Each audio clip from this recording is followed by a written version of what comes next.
Chegou ao fim o sonho do primeiro título da Copa do Brasil. O Botafogo, dentro do estádio Newton Santos, repetiu o placar da ida em São Januário no empate em 1-1 e, nos pênaltis, viu o seu herói do título da Libertadores de 2024 acabar tornando-se um vilão. Alex Telles desperdiçou logo a primeira cobrança da série, parou nas mãos de Léo Jardim, goleiro do Vasco, e, com isso, o alvinegro caiu nas quartas de final. O balanço desse confronto, desse clássico, é bem negativo para o Botafogo de David Ancelotti. Se no primeiro jogo, em São Januário, a equipe alvinegra se retraiu, apostou em um sistema com dois homens altos no ataque, Arthur Cabral e Cris Ramos, e não teve a bola diante de um Vasco agressivo e empurrado por sua torcida, no segundo jogo o cenário até foi diferente, mas ainda assim faltou muito da agressividade e do estilo de jogo idealizado pela SAF. O tal Botafogo Way, sonhado, desejado por John Textor, segue passando longe de acontecer. Na última quinta-feira, no estádio Newton Santos, foi mais do que o Botafogo mostrou de 2025. Não tinha como dar certo. Claro que a Copa do Brasil era um sonho, né? Um desejo por parte do Botafogo, que tem um trauma desde 1999, quando perdeu dentro do Maracanã lotado a final para o Juventude. Desde então, acumula fracassos na competição mata-mata. E dentro do Newton Santos, a gente pôde ver uma equipe muito aquém daquilo que era imaginado. Um Botafogo que no início até começou um pouco agressivo, conseguiu jogar, mas desperdiçou muitas oportunidades, parou na deficiência técnica dos seus próprios jogadores. Isso ligou o alerta. A roda do Botafogo, ela gira mais que o necessário. Isso, inclusive, é tema de uma das matérias no Lance, você pode acompanhar no nosso site. E por que não tinha como dar certo? Porque o Botafogo de 2025 seguiu um caminho errado, né? A gente tem que lembrar que no início do ano, em fevereiro, quando o John Textor bota a cara na mídia para falar que o ano começava em abril, vale lembrar, após a perda dos dois títulos, Supercopa Rei para o Flamengo, em Belém, e da Recopa Sul-Americana para o Racing, perdendo os dois jogos, na Argentina, em Avejaneda, e também no estádio Newton Santos. Ali, John Textor fala que o ano do Botafogo começava apenas em abril. No dia 11 de setembro, a temporada praticamente chega ao fim. Se a gente botar aí, né, fazendo a conta, são 6 meses de uma equipe que pouco competiu dentro de um projeto que não conseguiu dar continuidade. A equipe campeã de 2024, campeã da Libertadores, campeã nacional também, com 2 campanhas incontestáveis, parece irreconhecível. É um Botafogo que se desfez das principais peças, um Botafogo que teve diversas trocas no comando, diversas transições de trabalho, e aí a gente vai lembrar do início do ano com o Carlos Leiria, que colocou o Botafogo na 9ª colocação no Campeonato Carioca, depois a rápida transição com Cláudio Caçapa, até a chegada de Renato Paiva. Renato Paiva não dá certo, o Botafogo até ganha do PSG no Mundial de Clubes, talvez o maior resultado de um brasileiro na competição, é demitido após a eliminação para o Palmeiras, para a chegada do então técnico agora, David Ancelotti, filho de Carlo Ancelotti, comandante da seleção brasileira. Com o italiano também o trabalho não é dos melhores.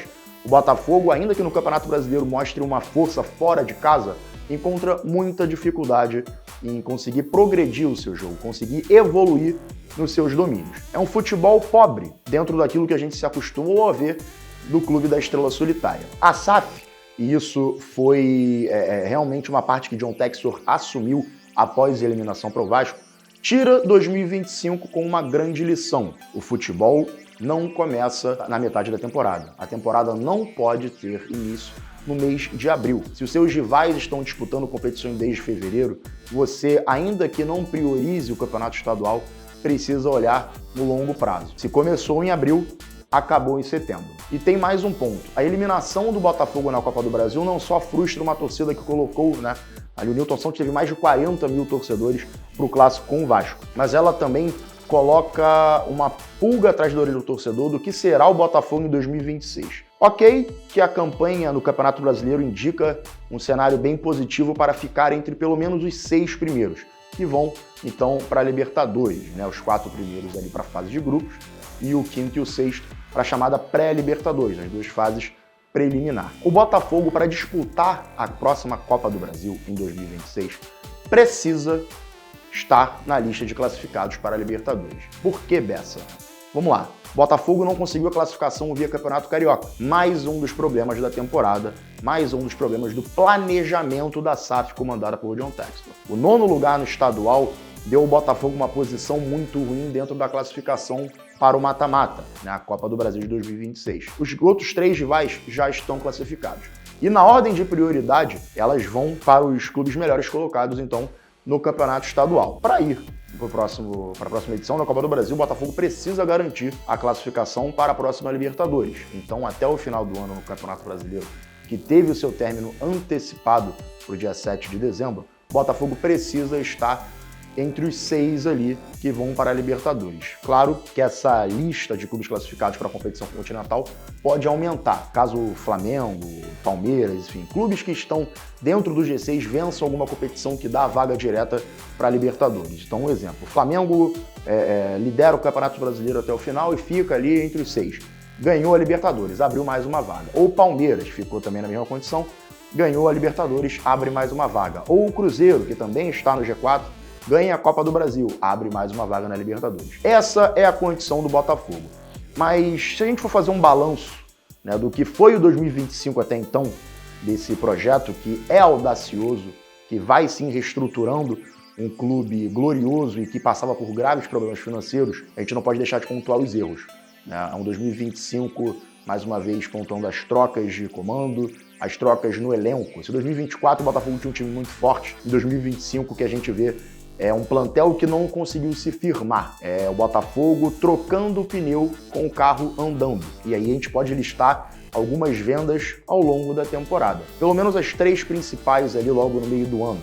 Gregori, né, para o Al Rayyan do Catar, ok, que desejo do jogador, mas isso previsto em contrato assinado no início da temporada. Igor Jesus e Jair para o Nottingham Forest. Mais recente, John também para o Nottingham Forest. Nessa relação, né, do John Textor com o Evangelos Marinakis, gestor grego da equipe que disputa a Premier League. Enfim, diversas outras saídas, né, e chegadas que não conseguiram corresponder até o momento. É um Botafogo que perdeu identidade e perde um ano. Que 2025 sirva de lição para a SAF alvinegra. O projeto é caro, uma vaga na Libertadores é muito pouco para o investimento de aproximadamente 700 milhões na janela de transferências de 2025.